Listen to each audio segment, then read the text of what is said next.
Liza Soberano inamin ang dahilan kung bakit mas pinili ang manager niyang si Jeff O kaysa kay Ken. Isang bagong balita ang umikot sa mundo ng showbiz matapos kumalat ang usap-usapan na umano'y umalis na si Liza Soberano sa pangangalaga ng kanyang manager na si James Reid. Ayon sa mga ulat, may mga lumabas na tsismis na tila may pagbabago sa sitwasyon ng aktres at sa kanyang mga professional na relasyon. Sa pinakabagong episode ng Showbiz Updates, na ipinalabas noong Martes, ika-11 ng Setyembre, ibinahagi ni Tita Jegs, co-host ni OG Diaz, ang isang update na tila nagpapatibay sa mga haka-haka tungkol kay Liza. Ayon kay Tita Jegs, may kumakalat na balita na maaaring may romantikong relasyon daw si Liza sa kilalang personalidad na si Jeffrey O. May narinig din ako na maiintindihan mo raw si Liza kung bakit siya sumuporta kay Jeffrey O. Kasi nga, ang sabi, magjowa raw sila, ani Tita Jegs. Ang pahayag na ito ay nagbigay daan sa maraming katanungan at spekulasyon mula sa mga tagahanga at taga-subaybay ng showbiz. Nang tanungin si OG Diaz tungkol sa isyong ito, nagkaroon ng kaunting pag-aatubili bago siya makapagbigay ng tugon. Alam mo, hindi ko rin sigurado, pahayag ni OG. Kasi yan din ang balita ko.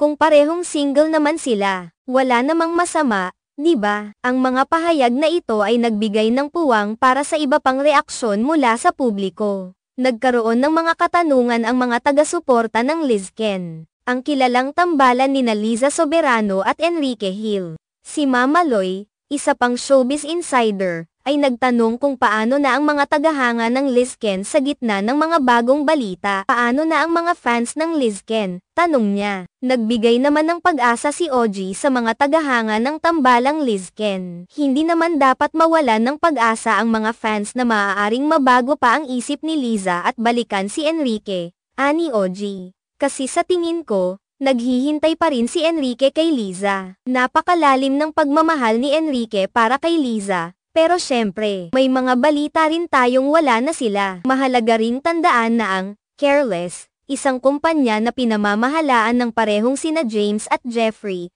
ay may malaking papel sa usaping ito. Sa kabila ng mga ulat na hindi na sila magka-partner ni James, nagpatuloy ang pangangalaga ni Liza sa parehong kumpanya, na nagdulot ng karagdagang pag-aalala sa mga taga-suporta ng kanyang dating manager.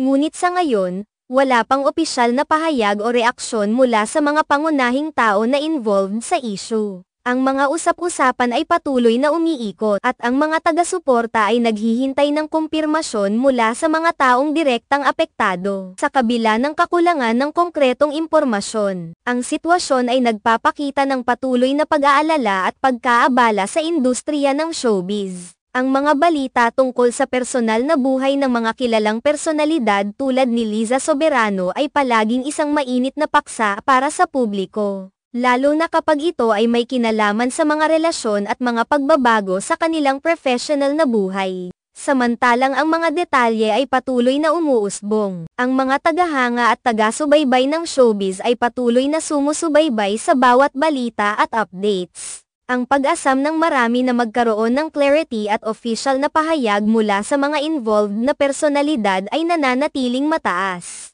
Habang ang usaping ito ay patuloy na bumabalot sa mundo ng entertainment.